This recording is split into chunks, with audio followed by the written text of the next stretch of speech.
Labą dieną. Na, šiandieną sugalvojau tokią įdomią mūsų tiesioginę laidą. Pas jūs ateinu, mano mėly žiūrovai. Pastaruoju metu ir tema mano yra tokia. Ir matot, kokia jau ir kažkiek tai aplinka, gal paskui aš dar ir plačiau parodysiu. Mes Ukmergės miesto bendruomenė turim turgelį, tokį skrusdelyną, ir viena jo dalis yra būtent mūsų knygos, surinkta knygos.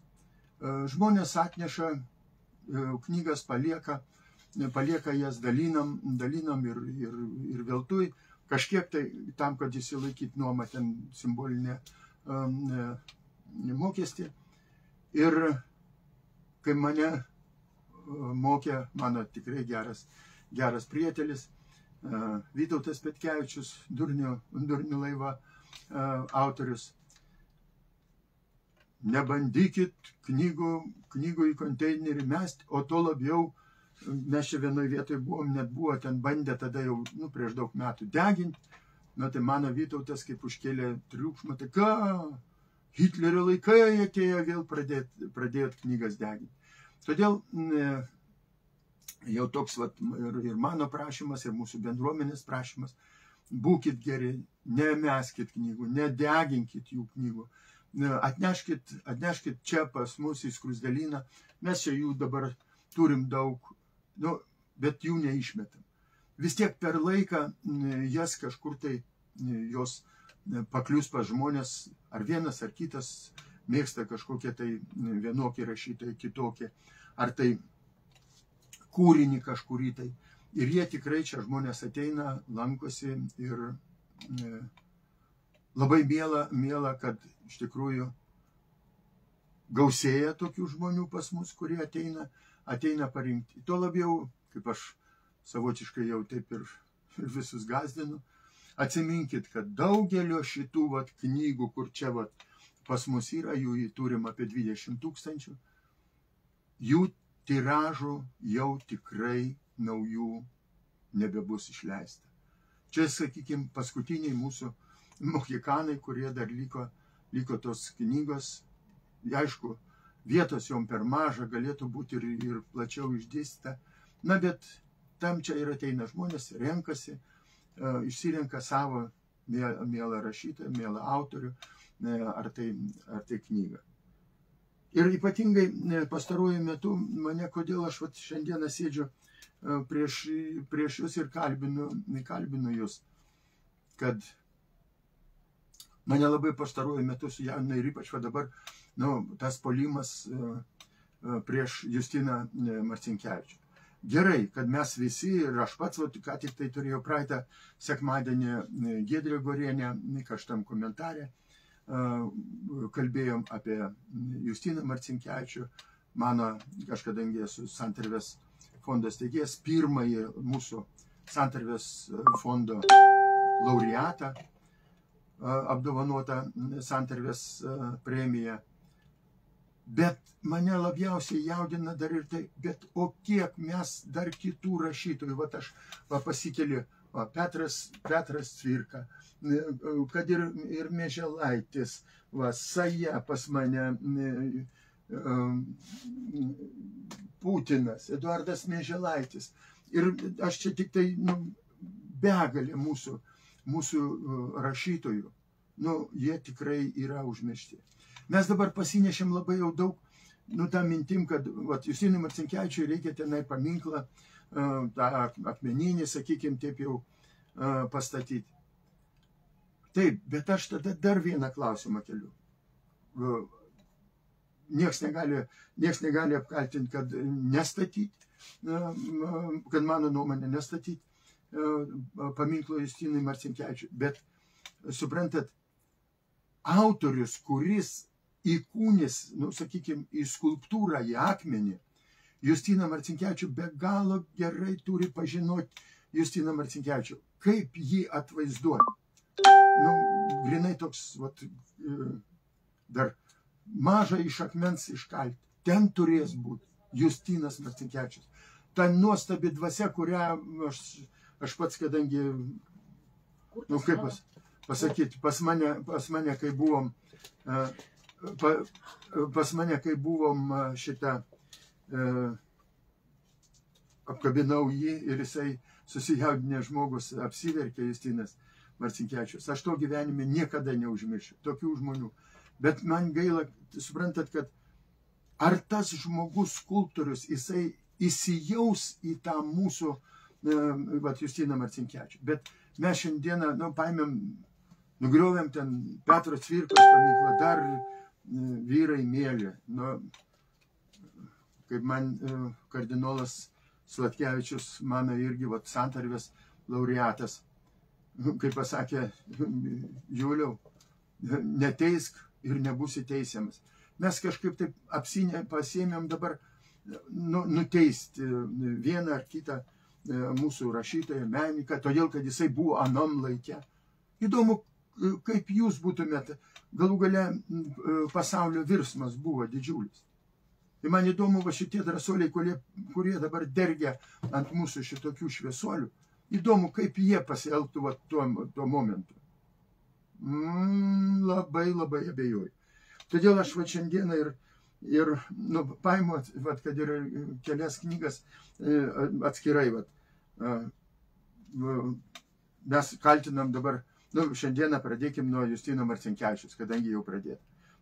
Paimu Justino Marcinkevičiaus katedrą.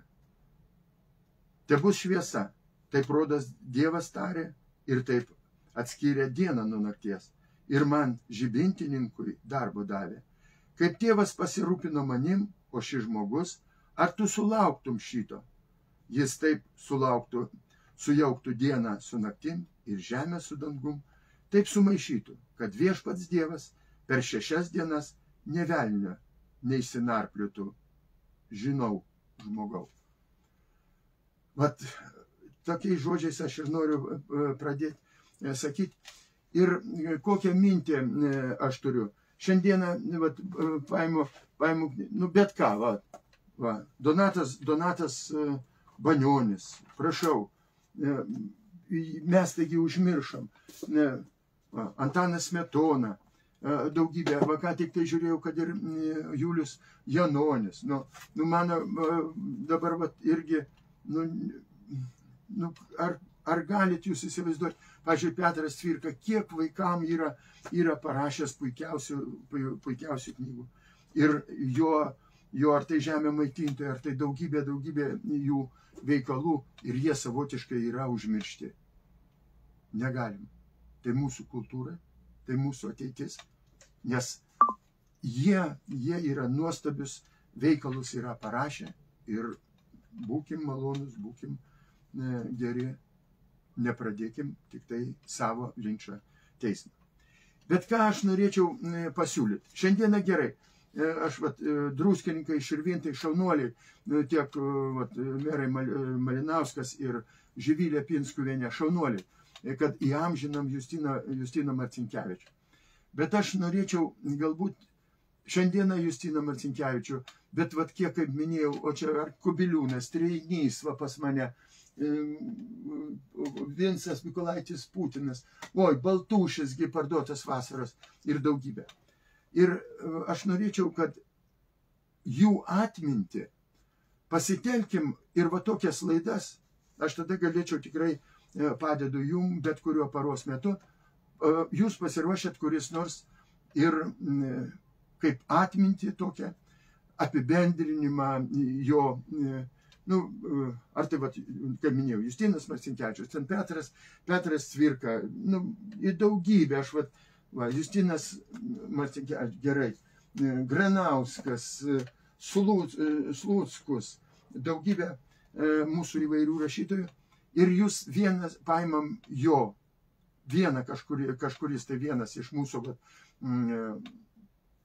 dabar žiūrovų, kurie, arba ir taip, ar tai moksleivis, ar tai mokytojas, ar kultūros meno darbuotojas, nes knygų yra begalė. Ir tiesiog tokias kaip ir recenzijas, supažindinimą, juos, kad galėtume jų atmintis tokia būtų. Tuo labiau, kai dabar gerai yra ir tie paminklai, ir viskas turi būti atmintis, ir gatvės, taip toliau. bet aš noriu, kad jų veikalai būtų gyvi, kad, kalbėkime atvirai, dabargi mes biški tokie visi prie tinginio. Ir mums geriau klausytis, negu kad paimti ir pačiam skaityti. Tai aš ir kreipiuosi į jūs, žiūrovus, mano draugus, prietelius, kuriem brangi ta mūsų, kaip sakyti, tautiškumas, tas, šitie veikalai, kurie yra, sakykime, tikrai užmiršti, jie čia pas mus guli, kad juos sėstume ir tiesiog tokias recenzijas ir pasidalintume. Ir aš nesakau, čia tik tai pas mus, ne vien tik tai rašytojai, yra ir apie meną, kultūrą, daugybė. Visiems tikrai sočiai būtų labai daug įdomaus darbo ir, tikrai darbo, bet ir jūs labai naudingai tą padarytumėt, kad mes galėtume jų atmintis, tai ir būtų didžiausias pats paminklas jiem, kad jų veikalai gyvi ir plius, kai jau dabar tokias yra galimybės, pavyzdžiui, bet kada gali įsijungti, ar tai vakare, ar tai galų gale, ar tai pietaujant, ar tai su draugais vakarieniaujant, kavą geriant, tu įsijungi ir ar tai vieną ar kitą apie mūsų tą garsų žmonės, asmenybės, kurios yra primirštas, jas atgaivintumėt. Ir aš garantuoju, jums, kokį malonumą pajausit. Kai aš ateinu čia į šitą mūsų knyginėlį, sakau, tiesiog imi bet kurią knygą, Kazys Binkis, Viešpatie, taigi mano dabar Salomėja Nėris. Tai kaip dabar užmiršti ją, kai mesgi užaugom, grįšiu aš jos eilės. Tiesiog aš negaliu išsakyti, koks malonumas čia atėjus pabūti tarp šitų knygų. Ir čia ne vien tik tai lietuviškų, mes turim ir angliškų, ir prancūziškų, galų gale, kalbėkim atvirai, ir kodėl nereikia numenkinti, ar tai ir to pačiu rusų rašytojų puikiausių yra ir Tolstojus, ir kiti, ar ten lenkų, vokiečių ir taip toliau. Mes turim, kaip sakyti, šviestis ir padėti kitiem. Kviečiu visus. Iki malonaus susimatymo ir labai laukiu jūsų, kad man paskambintumėt arba į mūsų internetinį puslapį Santarvė Vilkmergė atsiųstumėt žinutę. Ir, kaip sakyti, bendrom jėgom, pasitardami, kaip geriau tą padaryti. Čia mano mintis pirminė, kaip aš sakiau, aš visą laiką taip su jumoru biškai sakau, kodėl Moldavijos policininkus susodino ant žirgų.